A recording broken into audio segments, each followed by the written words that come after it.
Hello and welcome to the 21st Century Work-Life podcast, where we talk about leading remote teams, online collaboration, and working in distributed organizations.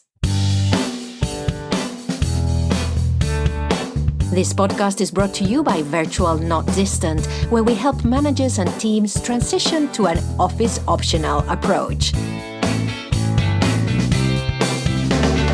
Find out everything we do over at virtualnotdistant.com and check out our show notes and pictures of our lovely guests over on the podcast page. It's great to have you here, listeners. Let's get on with the show. Hello and welcome to episode 325 of the 21st Century Work-Life podcast. If we haven't met before, my name is Pilar Orti, and today's episode is quite special as it was recorded in reply to a listener's message. So thank you, Scarlett. And when I got the message, which we'll come to in a second, but it has to do with the role of head of remote, I reached out to Tyler Selhorn, who maintains the website headofremote.xyz, and that's a great gateway to many resources on leading a remote-first implementation.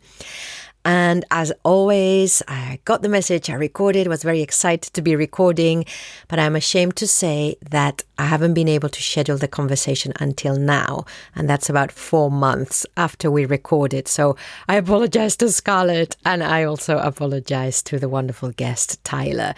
So things have moved on for Tyler. He no longer holds the post that he did when we recorded, but everything we talked about is still very, very relevant. In fact, I think it's even more relevant now as the conversation in the space seems to be moving beyond how do we do hybrid to what are all the different versions of hybrid and remote and what do we want to stand for. So here we go. And remember, if you're looking for further inspiration, check out headofremote.xyz. I hope you enjoy this episode.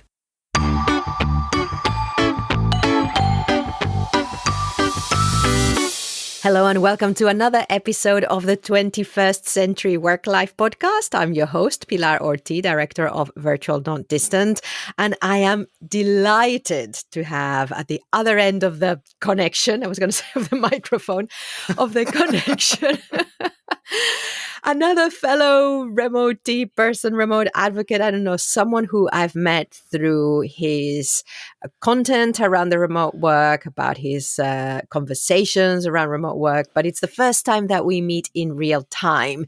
So Tyler Selhorn, welcome. Hello, Pilar. It is a blessing to be here learning out loud with you today. Just to introduce myself a little bit, once upon a time, I was a technology-oriented teacher, and now I am a teaching-oriented technologist. I'm also an advocate, of course, and that's why we're talking, right, for remote-first workplaces broadly, including serving as the host of the Remote Show podcast from We Work Remotely. And, at my core professionally, right, I am an enthusiastic, empathetic educator with a passion for leveraging technology to help other people become their best selves, right?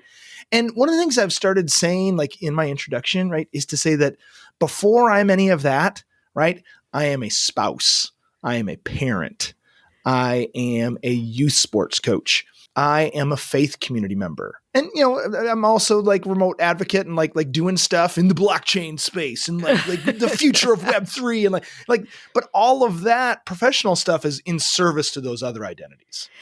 And it's amazing how, well, at least in the world that I live in, it's almost like our professional identity precedes our personal being a lot of the time. Like people don't ask you, hi, well, what's your name? And it's never, and who are you or who do you enjoy spending your time with? No, it's always, what do you do? Right. Well, I think that's one of the things that's really, really neat and exciting about this future of work, this 21st century work life, right, that we're discussing, is this idea that we are being invited into a space that allows us to reorient our identities, right? What is your identity stack, right? And to say that for me, right, previous career, I was a school teacher, right?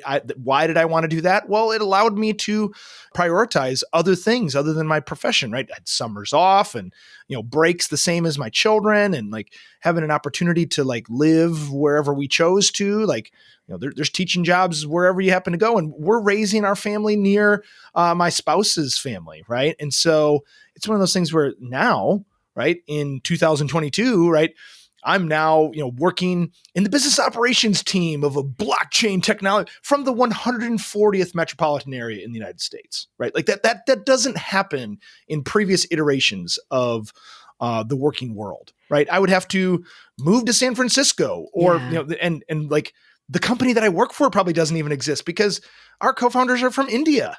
Right. Yeah. And so it's like, okay, well, this is a brand new world and we're figuring out how to do it better. Right. Each day as we go along. Right.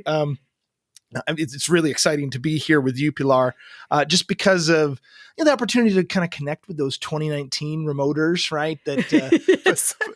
folks that were on the bleeding edge or the very very short tail of early adopters, right? And then all of a sudden the world came to us and said, "Hey, how do we do this?" Right? And it's like, well, we're just kind of figuring it out as we go along. Like, you want to join us?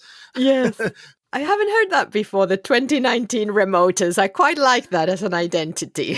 I think there's, you've got to be careful not to lean too much into the nostalgia of that, right? Because yes, that's true.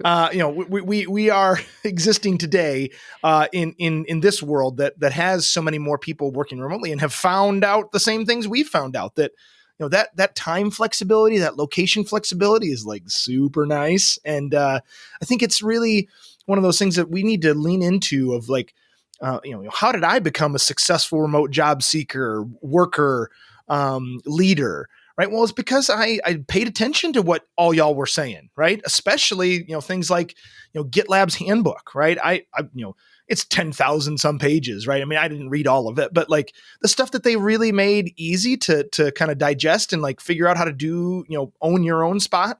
Like, I didn't depend on anybody else to do that, right? And that was kind of the version of 2019. And now we've got so many more people demonstrating how to do this well. And I think it's really important for us to kind of learn from those people too. Yeah, definitely. So I wanted to bring you in, especially now, but I mean, I've been wanting to bring you into the show for ages, but I've gone down to one guest a month, so it's really difficult.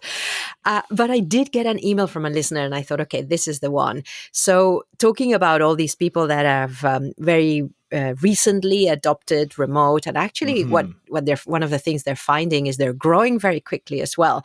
And of course, with the initial forced remote work came a lot of work also for organizations. So I have a feeling that people haven't figured it out yet just because there's so much more stuff that's been going on. So I wanted to read a message from a listener, Tyler, and then I've got a couple of big questions for you to guide us through today's conversation. We'll see where it takes us. Let's do it. Yes. So the message is, I would love to see an episode on the type of jobs available and career pathways for leading this type of work in different organizations, such as head of remote, a new role since the pandemic. I am curious myself about how I can step out of HR into this kind of pathway. In my role, I manage everything across HR. And since we have started to scale up and hire globally, we are doing a lot around async communication and knowledge management. But we haven't invested in one person to manage the project. So it's evolving slowly, and my team is trying to create documents and processes whilst we manage everything else we do. And then comes the ask. Do you have any practical advice for me or others in my situation where the company hasn't invested into someone dedicated to async comms and knowledge management, but we are expected to make it happen? So what do you think about this as a plan to tackle? I thought there's two sides of it. One is the role of the head of remote. And I think it's very interesting what she's brought up about what do we need to consider if we want to make that a profession. This is now something that we can think, oh, that would be interesting to go to. And then the other side, which is how do we deal with having to do this as part of another function, like as a head of HR or as a head of operations? So what do you think? Is there anything else we need to consider when we're tackling this? Okay, so, two things right off the top. Number one, head of remote, right? In my view, right, is something that needs to be a part of everyone's job, right? Because if you are going to choose, I'm guessing from this person's narrative, right, is to say that if you're going to be a people leader inside of a remote organization, some amount of that work is always going to be with that person, right? If you're going to operate in any particular intentional way, right? We're an office company, or we are a hybrid company, or we are a remote first company, or whatever expression of type of workplace you are going to be, that people leader is going to be involved in setting up the systems and processes by which that company is going to operate, right? Even inside of my role at Polygon, I was hired originally with the title of head of remote. Mm-hmm. And now I'm working inside of the business operations team, right? And I think this is a signal that everyone, including, this is in the Web 2, Web 3 side of things, that like leaders, operational leaders, people operations leaders, people leaders, they are all identifying that if we are going to continue to have an effective workplace strategy, we are going to be embracing and elevating the voices of remote inside of our organization. If that's going to be, like for us, like why do we have a remote first strategy for our workplace? The blockchain engineers and Web3 native, like business development people or marketers, right? Those people are not all in one place. They are distributed. And if we want to be able to hire those people, retain those people, we can't have a location-based strategy. There's probably going to be some part of it where we say, well, there's a few hubs of Web3 activity, in Miami and Los Angeles and Dubai and Lisbon, right? And so there might be, a future iteration of Polygon that has some sort of a office presence or in those places, right? Also, on the flip side, we may choose never to have that because we want to be in places that are not Web3 hubs. Or these are all decisions that are being managed and thought about at the highest level of the organization that wasn't even on the menu. Mm-hmm. 3 years ago, 4 years ago. Let's imagine, we mentioned the 2019 version of things, right? Even the organizations that were fully remote at that time, they were not considering like hubs or any sort of in-person element. Or if they were, it was leftovers of previous leases that they were expensive to let themselves out of. I think it's one of those things to say, okay, number one, everyone is going to have this as a part of their remit.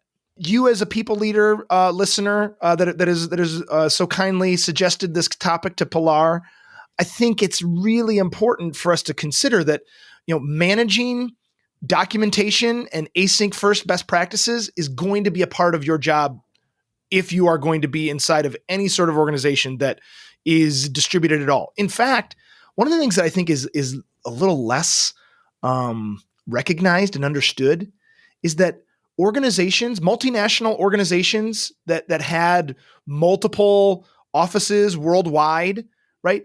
Even if you had like 2 floors of a building, right? There was some amount of document-centered collaboration that was happening in those organizations in the first place, right?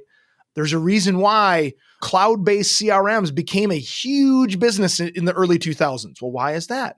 Well, it's because all these salespeople were in the field. They were not in the office. And how do you keep everybody in sync on what's happening with customer data? Well, you got to have some place to store that information and for us to be able to have a single source of truth in that space.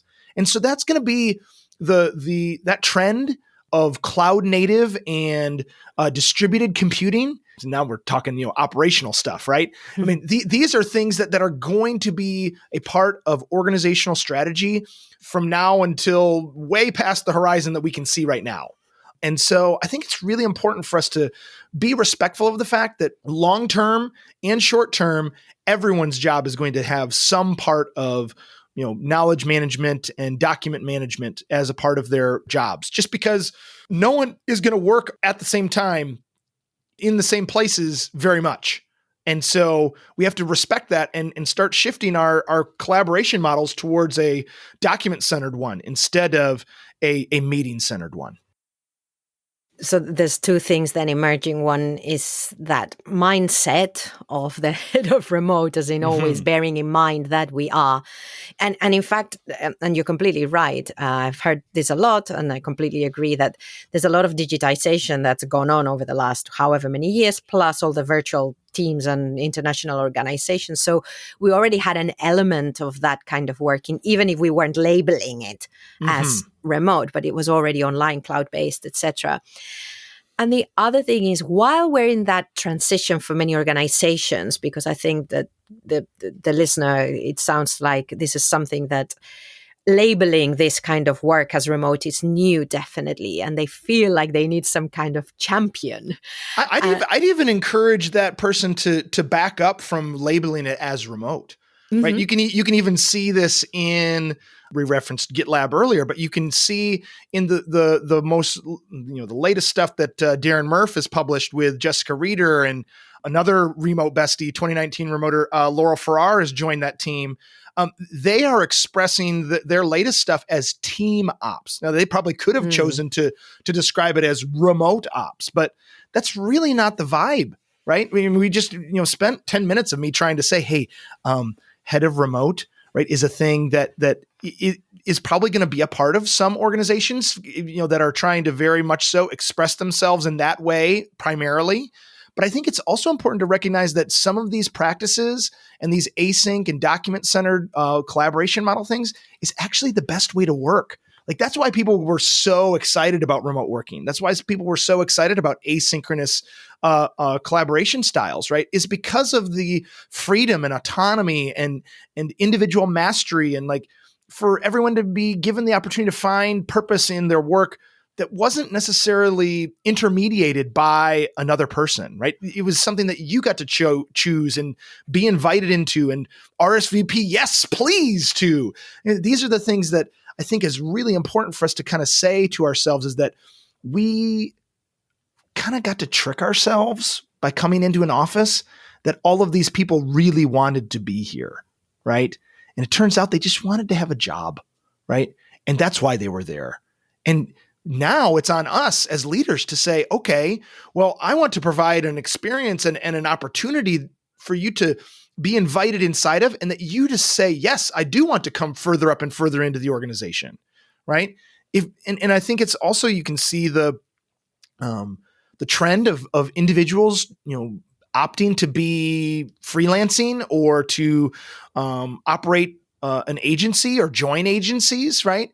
Is that they want to have more individual autonomy absent an employment relationship. I think these are things that are kind of one piece, kind of like on different parts of the same spectrum of individual choice and autonomy, right? And I think that if for people that really just want to have a transactional relationship with their job, they're going to choose to be freelancers. For people that want to invest time and energy and like identity and like being a part of a global group of people doing similar things, they're going to choose to be employees at a company. And I think that because of the work of employers of record and PEO, providers, like those types of relationships no longer depend on location. We've decoupled vocations from locations, right? And now it's to say, okay, the next step to really go deep on this, to really deliver on the promise of remote working, is to become time independent, to become async first. Okay, so head of remote, we knock it on the head or what? Because the thing is that the role is emerging now. Yes. I mean, is it worth seeing it as like we used to have, I don't know, and especially some years ago, head of happiness that we had, or head of people engagement. So do we think that actually this is just going to be a transitionary post? I mean, lots of companies like, GitLab might have dropped it, but doists still think it's important to have someone who's visibly advocating for that. Well, I mean, if we just take those two examples, right? Doist, right, has a particular workplace strategy that is expressing itself as remote, as async, right? and GitLab is now a publicly traded company, right? They're expressing themselves differently, right? And I think that's going to be has been the refrain, right? Is to say that, okay, we're going to do this on purpose. That's what remote is, right? It's a forcing function for that intentionality. I'm quoting Darren Murph here, right? The OG head of remote, right? I think it's really important for us to say to ourselves, does our organization need a head of remote? Yes, it does, because of X, Y, Z, right? And then we're going to say, no, it doesn't, because, well, that's not the primary expression of our workplace. And I think that there's going to be organizations that from the beginning are trying to enable remote working. I can think of other organizations that are similar to Doist, right? That would say, yes, we want to have a head of remote because that's a part of what we're expressing ourselves as a product or as a company, right? And then other organizations are just going to embed those skills and those behaviors inside of the operations team or inside of the people team. Now, there might be people inside of those organizations that do wear that title. I think there is a version of Polygon that where I continue to be the head of remote, but I'm not seeing it as a like a diminishing aspect of head of remote. I'm seeing it as an elevation of those ideas as becoming like primary in like everyone's job. Some of the things that I'm doing right now is I'm helping us to make use of our internal communication tools, right? And I'm helping us to be able to effectively use our knowledge management system, right? These are things that were a part of my job when I was head of remote and now as a business operations professional, right? I think that those things, the work needs to be done no matter what we call it. Yeah. And your point about whether you decide as an organization leader, whatever, to have that head of remote title says something about how you're presenting yourself to the world. I think that's a very interesting idea, pretty much like the other day I was reading something around the kind of tools that you use inside the organization are going to say something about how you operate. They're going to say something about the kind of workplace that you want to build. And yeah, so I think that's quite interesting that the head of remote is not something, it could be, as you're saying, something that actually says something about how you're presenting yourself to the world. Did I understand correctly what you were saying? At least that's where my mind went. and Darren's not the only example of that, right? There's also the, or GitLab broadly, right, is to say that Reese Black, right, at Oyster, right, had originally worn that title. And they're very much so in the internet streets for remote work. I mean, that's the primary business there, but he's now the head of workplace design, right? And I think that's an indication of the kinds of expressions of workplace and the kinds of workplaces that we're building, is to say that we're not hung up on like what we're going to call this thing. What we are interested in is the outcome. Right. What we are interested in is being able to operate well in a remote environment or in an in-person environment. You know, coming back to Chase Warrington at Doist, he's published, lots of information about the things that he's doing to help gather the team together in person. Right. And so it's like, okay, well, head of remote, but then like it's really just about helping us to gather well, whether it's virtually or, IRL. And I think that's the other thing. I got a chance to be on stage with Chase and Camilla Boyer, from checkout.com and Daphne LaForest and Chase and Darren in Germany this past October.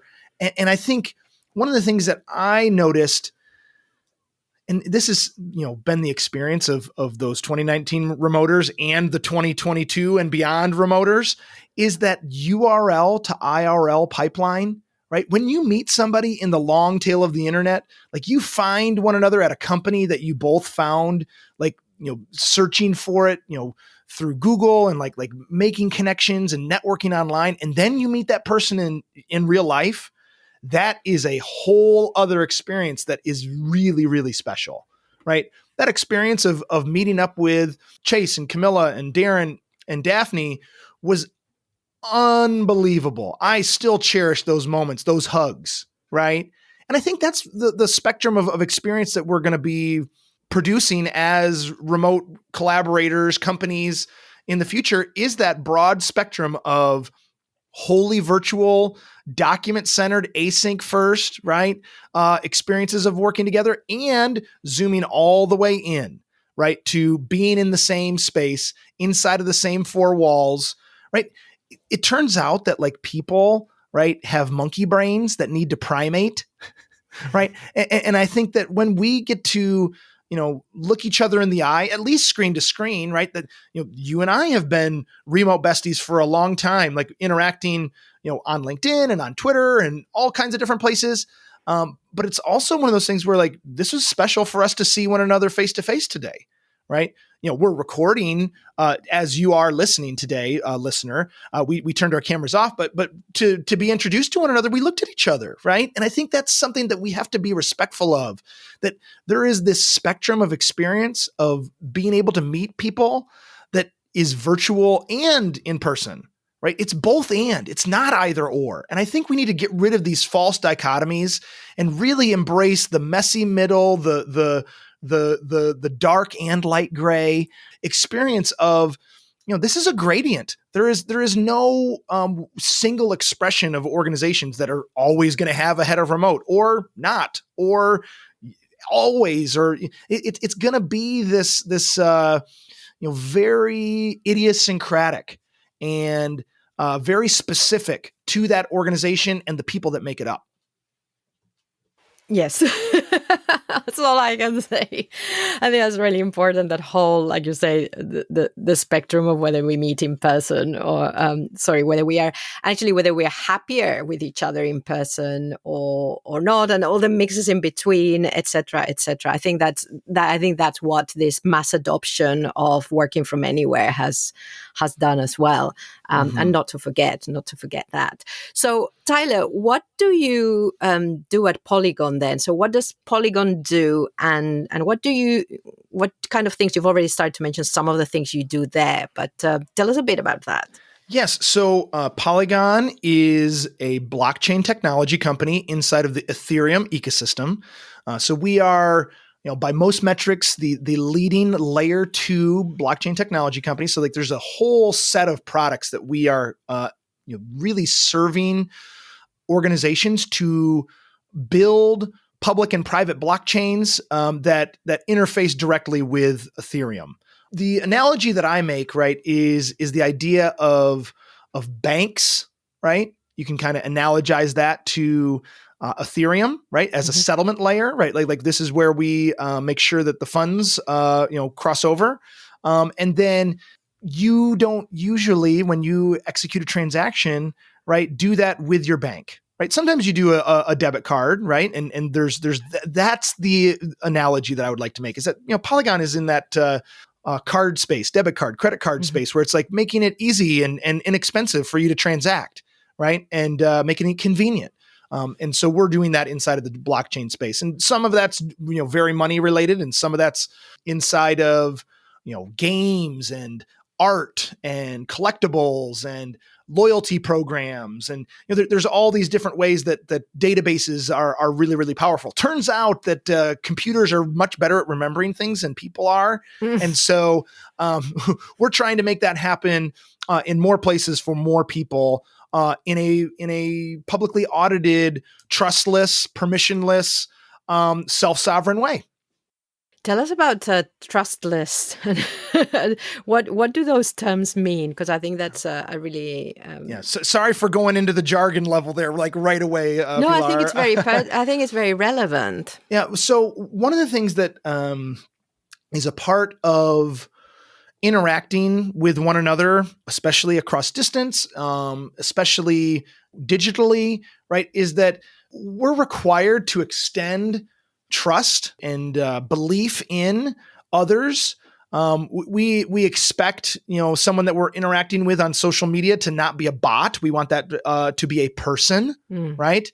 We'd like to know instead of just kind of like guess and hope, right? And that's what we're trying to do with a trustless system or a permissionless system or a self-sovereign system, is that we want you to be able to prove that you are a person, that you are alive, right? But not have to, submit to giving over your data, right? And so we want to be able to provide what's called a zero knowledge proof that, so like you and I are interacting today and we were able to look each other in the eye, but what if we didn't know one another? What if we hadn't had the history of time to be able to know that Pilar and Tyler are trusted voices inside of the remote working space? Well, we definitely can work together, like because we have that history and that time. Well, what if we can make that happen faster, right? And without even having to know one another's real names?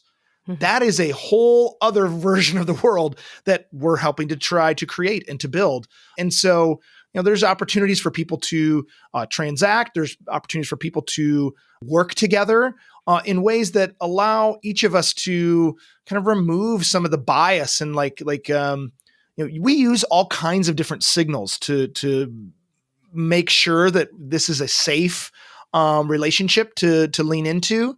And what if we could, instead of hoping and like crossing our fingers that this is going to be okay, that we can just know, oh, well, this person is who they say they are, right? Without me having to know exactly who they are and exactly where they come from and what they look like.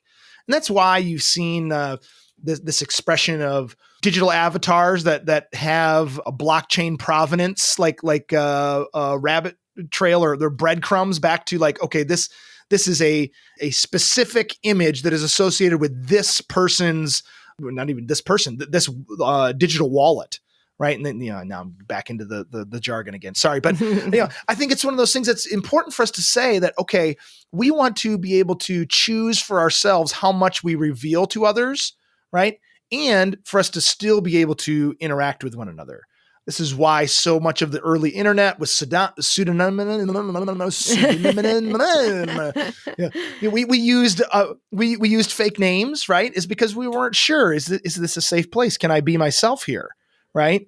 And I think that's one of the things that we want to do, is we want to be able to provide a much safer place for people to interact, right? That doesn't depend on social cues, but rather we can trust and verify all at once instead of having to be like, I hope so. So for me, what's coming to mind as well is the formation of virtual teams could also change, because we've come from a place where, I'm thinking back to platforms like People Per Hour and Upwork and all of these, where there was a lot of transactional stuff going on, and you were working with people who, one, you had to trust very quickly. You trusted because they were on such and such a platform, so you could work with them.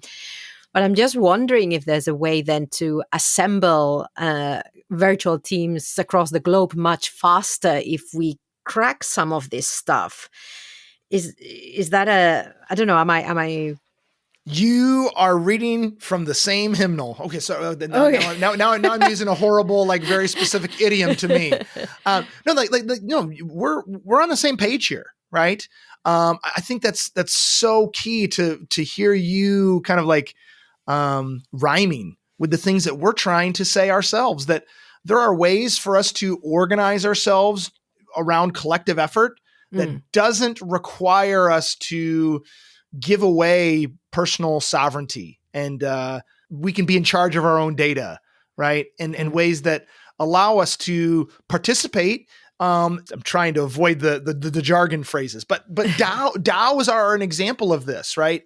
Where some of those, right, are allowing people to join and participate and benefit from without having to declare their real names, right? But we do know that they are alive, that they are a real person. This is in the financial system, right? The know your customer and anti-money laundering types of stuff.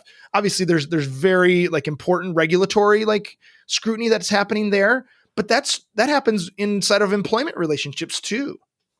Right. So the future is here. The future is here. I love it. And I think that for some people, some of the stress of working away from others is having to trust and feeling like we have to trust.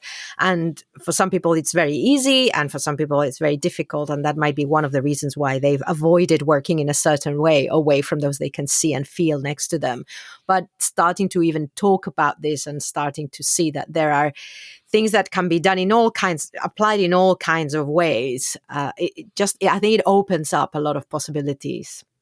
Yeah. Yes. And I think there is an opportunity for us to continue to reevaluate and continue to iterate forward to, better versions and the next version that respects the learnings that we've had along the way. Right. I think that Bill Gates once said, we overestimate what we can get done in the next 12 months, but we underestimate what we can get done in the next 10 years. Right. And I think it's really important for us to recognize that fact, right? Because our minds are not well suited to long and short-term planning simultaneously.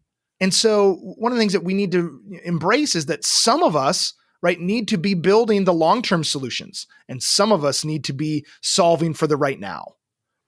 Mm-hmm. And so just building on that and starting to wrap up, also going back to our dear listener who is trying to make this work, unofficially having assumed that head of remote spirit, let's call it the spirit, if not the title. What can some of the people be doing to help this? It is still a shift. It's still a transition for all kinds of workforces to be incorporated under their company. Well, I think the big thing for this person, let me speak to you, dear listener. If you think that your organization needs to have a head of remote, you need to connect the dots between that role and the organization's goals broadly, right? We talked about some of the organizations that do have that role existing.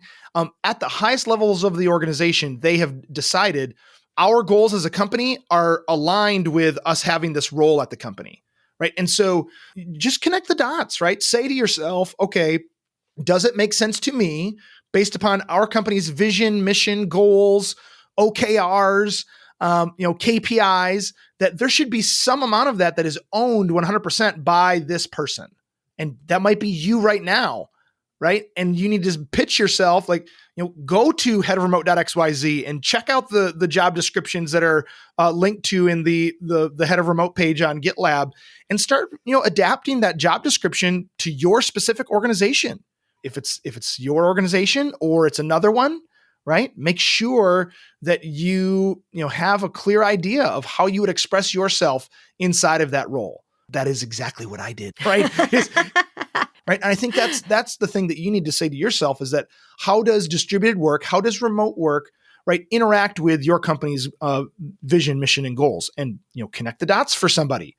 I think anyone thinking of going into that kind of function as a kind of career path is also, like you say, understanding exactly what it is, why it's being done, how it connects to companies, and there might be the kind of things that you would associate with that title might already be somewhere, as you're saying, under another title, but it's knowing what it is, what it's that we're trying to do and why we're attracted to it as well. So I think it's very important to understand why we would want to go into a space like that. What is it that's drawing us into it? Well, dear listener, you've identified there are gaps in your organization, right? You've identified it. Well, who should be doing the job that isn't, right? And if it's because there needs to be a role for it, well, then pitch it. If it's not, you need to say, hey, how can I come alongside that person that should be doing this job and help them to be better or to be that person inside of an existing role? Yeah, great. Well, Tyler Selhorn, thank you so much for this conversation, which has gone to places I wasn't imagining. So that's great. You did mention just now, is it headofremote.xyz? Yes. Yeah. Yes. Yeah. For a gateway to resources along all kinds of stuff as well. But apart from listening to the remote show, which is this a monthly interview show, Tyler? Yeah, so we've had some breaks here and there, but we've got a long list of awesome people. We talk about remote work with the people who know it best on the remote show. So we'd love for you to listen to any of the archive there, and we're going to continue to publish episodes on a itinerant basis. It's not going to be on a particular schedule. It's going to be as we connect with people. But the thing that I want to call out is that we are going to start having a monthly live show that you are invited to join us at, theremoteshow.live, to be added to our event. We're going to be meeting once a month. Charles Kararavat and I became very close friends through an online networking event that we're kind of trying to parrot a little bit of that experience with the once a month remote show lives. So check that out if you want to be added to that. But yeah, we're super excited to continue to be learning out loud with everyone here and all over the world. Thank you so much, Pilar, for giving me an opportunity to share about me and my experiences, and looking forward to continue to learn out loud with you. Excellent. And anywhere else that people can connect with you if they so wish to? Or the best place to connect to me is just to go to tcell.link. All the relevant URLs will be compiled there. Excellent. We shall have a link in the show notes for that. Well, Tyler Selholt, thank you so much for stopping by. You're welcome. Thank you. A big thank you for listening to the 21st Century Work-Life podcast produced by Virtual Not Distant. If you have something to add to the conversation, let us know through the contact form over at virtualnotdistant.com. I have been your host, Pilar Orti, and I'm signing off now. Wherever you are, whatever you're doing, enjoy.